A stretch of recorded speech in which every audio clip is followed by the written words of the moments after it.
মল্লিক দিদিভাই, তুমি কেন আসলে বলো তো এই রাজনৈতিক দলে? এখন তুমি এসেছো, দেখো তোমার কি অবস্থা। চলো দেখা যাক বন্ধুরা, চলো যে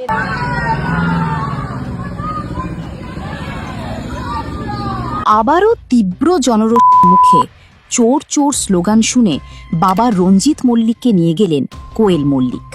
একসময়ের জনপ্রিয়তার তুঙ্গে থাকা মল্লিক পরিবারের দুই সদস্য আজ আবারও এক নজিরবিহীন পরিস্থিতির সম্মুখীন হয়েছেন। একটি অনুষ্ঠানে যোগ দিতে গিয়ে সাধারণ মানুষের তীব্র মুখে পড়েছেন প্রবীণ অভিনেতা রঞ্জিত মল্লিক এবং তার কন্যা কোয়েল মল্লিক।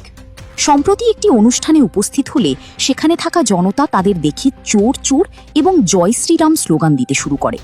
পরিস্থিতি এতটাই উত্তপ্ত হয়ে ওঠে যে কোয়েল মল্লিক অস্বস্তি বোধ করতে থাকে। কোয়েল মল্লিক দিদিভাই, তোমাকেই বলছি, আজকে তোমার জন্য জনসাধারণের কাছে তোমার বাবার কতটা মান সম্মান গেল বা মান সম্মানহীন হেনস্থা হতে হলো। আজকে তোমার জন্য হতে হলো। চোর চোর বলছে তোমাকে পাবলিক। তোমার কি দরকার ছিল সিনেমা থেকে আবার ইসে জয়েন করা রাজনৈতিকে? কোনো দরকার ছিল না, কিন্তু তুমি করেছো। এখন তো তোমার শুনতেই হবে। এখন বাবাকে বলছো চলো, কার মুখ আটকাবে বলো? যেখানেই বেরোবে সেখানেই তোমাকে চোর চোর শুনতে হবে। কিচ্ছু করার নেই।